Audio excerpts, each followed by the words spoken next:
Assalamualaikum warahmatullahi wabarakatuh. Perkenalkan, nama saya Akal Kinang Cahayun dari kelas 12 IPS 1, nomor absen 4.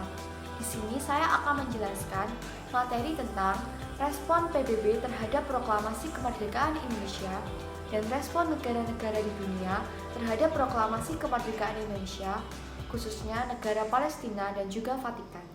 Yang pertama adalah respon PBB terhadap proklamasi kemerdekaan Indonesia. PBB merupakan organisasi internasional yang didirikan setelah Perang Dunia Kedua karena kegagalan LBB untuk mencegah Perang Dunia.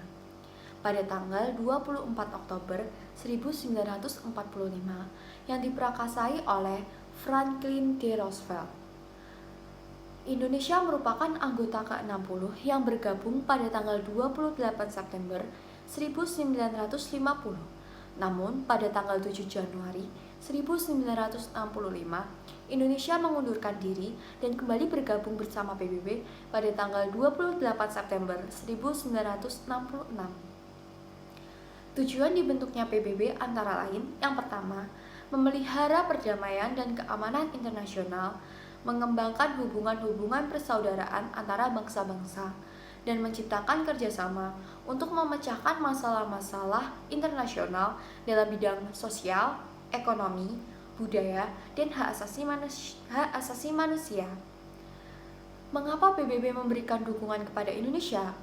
Karena pada saat terjadi agresi militer Belanda yang kemudian mendapat kecaman dari Amerika Serikat untuk menghentikan pemberian bantuan dan juga PBB, di mana agresi tersebut bertolak belakang dengan isi piagam PBB yang mendukung hak kemerdekaan seluruh bangsa. Maka dari itu, PBB dengan konsisten memegang komitmen untuk menjaga perdamaian dan keamanan internasional. Selain itu, PBB melalui Dewan Keamanan mengeluarkan resolusi untuk menghentikan konflik saat agresi militer Belanda dilancarkan.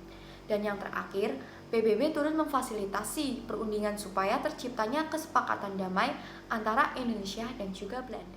Yang kedua adalah respon negara-negara di dunia terhadap proklamasi kemerdekaan Indonesia. Vatikan, seperti yang kita ketahui, Vatikan adalah negara Eropa pertama yang mengakui kemerdekaan Indonesia sejak awal berdiri dan resmi mengumumkan atau mengakui kemerdekaan tepat 1 bulan setelah Mesir mengakui kemerdekaan Indonesia. Jika Mesir mengakui kemerdekaan Indonesia pada tanggal 22 Maret 1946, Vatikan mengakui kurang lebih bulan April 1946. Hal itu juga dibuktikan dengan pembukaan kedutaan resmi pada tanggal 6 Juli 1947 di Jakarta di tingkat Apostolic Delegate.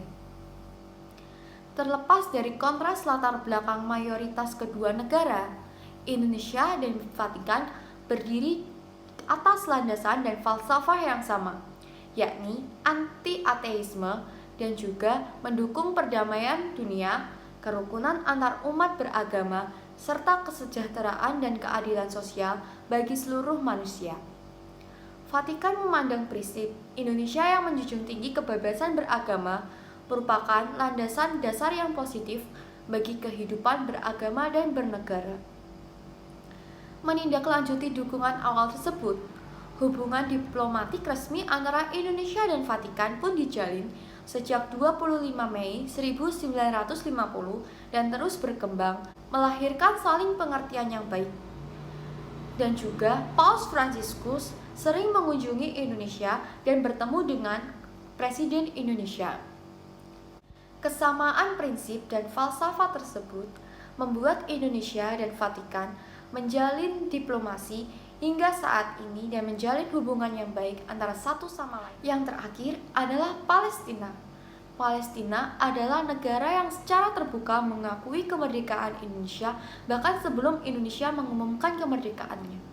Bahkan Palestina juga adalah negara pemicu lahirnya dukungan-dukungan dari negara-negara Arab atau negara-negara di bagian Timur Tengah. Pengakuan dari negara-negara Timur diawali oleh Palestina, oleh Mufti Besar Bangsa Palestina, yaitu Syahid Muhammad Amin al-Husnaini. Beliau mengucapkan selamat melalui radio Berlin berbahasa Arab dan melalui harian Al-Hamran.